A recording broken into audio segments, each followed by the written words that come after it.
नमस्कार दोस्तों, मैं मृत्युंजय आपका स्वागत करता हूं हमारे इस चैनल सटीक परामर्श में। और आप लोग देख रहे हैं कि हम लोग लगातार क्वालिटी से रिलेटेड वीडियोस बना रहे हैं कि आईएसओ के स्टैंडर्ड के अनुसार किसी भी कंपनी का क्वालिटी क्या होना चाहिए, कैसा होना चाहिए, कौन मेज़र करता है, एक एक करके सारा पार्ट हम लोग आप लोगों के सामने रख रहे हैं, ताकि अगर आप भी अपना बिजनेस चला रहे हैं और आपके भी कंपनी में कोई क्वालिटी का इशू आता है।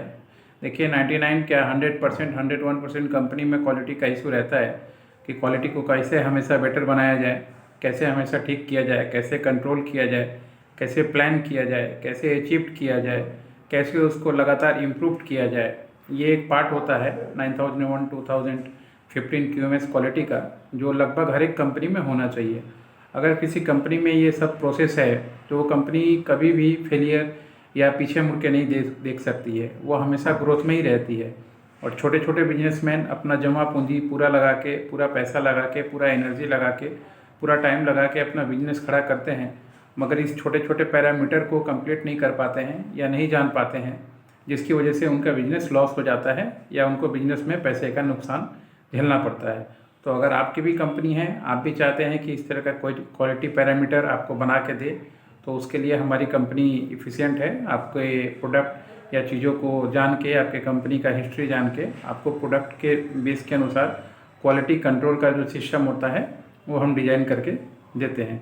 तो आइए आज के टॉपिक के बारे में बात करते हैं। आज का जो टॉपिक है कि अगर आपकी कंपनी है, मान लीजिए कोई भी कंपनी है आप चला रहे हैं, जैसे चाय की ही कंपनी हमने पिछली बार उदाहरण दिया, इस बार भी मान लीजिए चाय का ही कंपनी आप चला रहे हैं, तो आपका क्वालिटी कैसा होना चाहिए या आपका क्वालिटी अच्छा है या ख़राब है, इसका जज कौन करेगा? कौन बताएगा कि आपकी क्वालिटी अच्छी है, या आपके कंपनी में ऐसा क्या प्रोसीजर या फॉर्म नॉर्मल होना चाहिए ताकि आपको पता चले कि आपका क्वालिटी जो मार्केट में जा रहा है वो अच्छा है। देखिए, इसमें 3 एस्पेक्ट्स होता है। एक कस्टमर का होता है, दूसरा मैन्युफैक्चरर का होता है, तीसरा जो होता है वो इंडिपेंडेंट ऑडिटर का होता है। इंडिपेंडेंट ऑडिटर यानी मान लीजिए आपने अपना प्रोडक्ट लॉन्च किया और मार्केट में बहुत सारे सर्वेयर आपने 2-3 कंपनी को, 1-2 कंपनी को हायर कर दिया कि वो मार्केट में थोड़ा सराउंडिंग घूम के रेस्टोरेंट में, दुकान पे, क्लाइंटों के पास जो डायरेक्ट आपका प्रोडक्ट यूज़ कर रहे हैं उनके पास से थोड़ा सा फीडबैक ले या ऑनलाइन सर्वे करे कि आप कौन से प्रोडक्ट को अच्छा लगता है आपका, या क्या क्वालिटी उस प्रोडक्ट में होना चाहिए।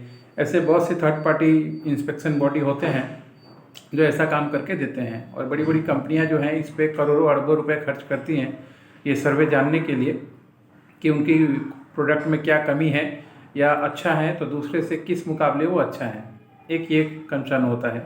दूसरा कंसर्न होता है मैन्युफैक्चरर का। तो देखिए, मैन्युफैक्चरर हो या सर्विस प्रोवाइडर हो, जो भी मैन्युफैक्चरर होता है वो थोड़ा अपने प्रोडक्ट से इमोशनल होता है। अगर मान लीजिए कोई चाय बना रहा है तो उसका क्या होगा ना कि वो हमेशा अपने चाय को अच्छा ही बताएगा।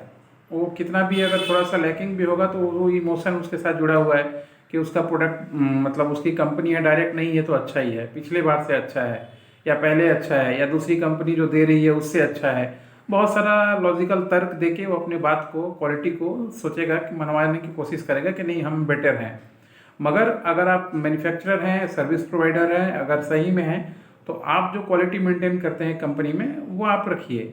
मगर मार्केट में जो क्वालिटी फीडबैक जो आ रहा है क्लाइंट की तरफ से, उसका ज़्यादा इंपॉर्टेंट होना ज़रूरी है। तो आपके पास ऐसा सिस्टम होना चाहिए कि आप अपने ऑफिस या अपने फैक्ट्री का जो क्वालिटी मेंटेनेंस है वो तो कर रहे हैं, साथ में क्लाइंट का जो फीडबैक है वो भी आपके पास रेगुलर होना चाहिए कि क्या आपके प्रोडक्ट में दम है या नहीं है। तीसरा आता है कस्टमर पार्ट। तो कस्टमर जो बोलता है आपके प्रोडक्ट के बारे में कि आपके प्रोडक्ट की ये कमी है, अगर आप चाय पी रहे हैं तो नहीं तो इसमें कड़कपन थोड़ा ज़्यादा है, नहीं इसमें थोड़ा सा और भी कुछ फ्लेवर चाहिए, उस मुकाबले में ये कम है।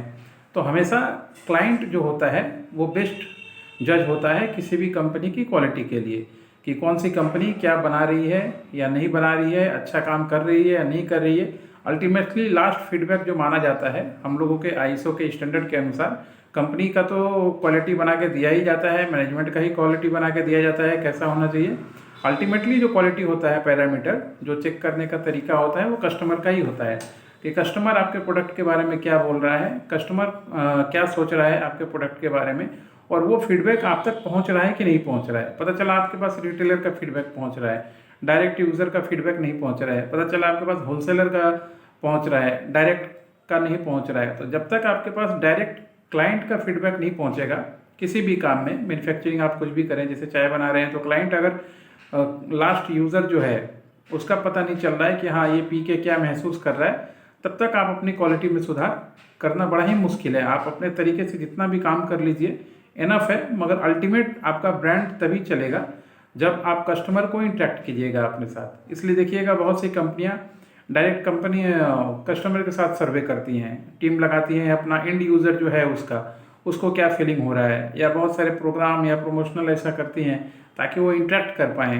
डायरेक्ट अपने बायर से, जो लास्ट एंड यूज़र है, कि उसको क्या चाहिए, उसका नीड्स क्या है, उस कंपनी के अनुसार, इस प्रोडक्ट के अनुसार वो क्या सोचता है कि ये प्रोडक्ट कैसा होगा तो और भी उसके लिए कंफर्टेबल होगा या अच्छा होगा। ये सारी चीज़ें हैं जो आईएसओ के स्टैंडर्ड में होती हैं 9001 2015 में। अगर आपकी भी कंपनी है तो आप भी हमारे थ्रू या हमारे जैसे बहुत से कंसल्टेंट हैं जिनमें ये कैपेबिलिटी हो कि आपके प्रोडक्ट को, आपके चीज़ों को, आपके मार्केट को समझ पाएँ और आपको क्वालिटी का जो डिज़ाइन है वो बना के दे पाएँ। तो हम लोग क्वालिटी रिसर्च करते हैं, क्वालिटी डिज़ाइन करते हैं, कंपनी को बताते हैं कि किस पैरामीटर पे कैसे वो डायरेक्ट कम्युनिकेशन करे और क्या क्या क्वालिटी उसमें क्या क्या क्वेश्चन ऐड करे ताकि उसका जो वो चाहती है वो चीज़ मार्केट से निकल के आए, क्लाइंट का फीडबैक निकल के आए। ये बहुत ज़रूरी है। आर्टिफिशियल फीडबैक दोस्तों बहुत आता है कि कहीं रेलवे स्टेशन पर बैठे हैं, आपने सेल्स एग्जीक्यूटिव को लगा दिया, आपने अपने एम्प्लॉय को लगा दिया, वो घर से ही बैठ के सारा कुछ फिल करके आपको दे दिया, आपने रिलेशन में बांट दिया, उससे फिल करके दे दिया। तो कंपनियां एक बार में नहीं डूबती हैं दोस्तों। ऐसे ही लगातार अगर आपका अनप्रोफेशनल प्रैक्टिस रहेगा तो ज़्यादा दिन आप मार्केट में नहीं टिक सकते। आशा करता हूँ ये वीडियो आपको काफ़ी अच्छा लगा होगा। अगर आप भी कंपनी चला रहे हैं तो एक बार आईएसओ सर्टिफिकेशन का सिर्फ सर्टिफिकेट ना लेके ऑडिट मैनुअल या ऑडिट प्रोसीजर के साथ सर्टिफिकेशन कराइए। एक बार हो सके आपका पैसा खर्चा होगा, मगर ये पैसा आपकी कंपनी को 4 गुना 5 गुना बढ़ा के ही देगा। आज के लिए इतना ही दोस्तों, नमस्कार।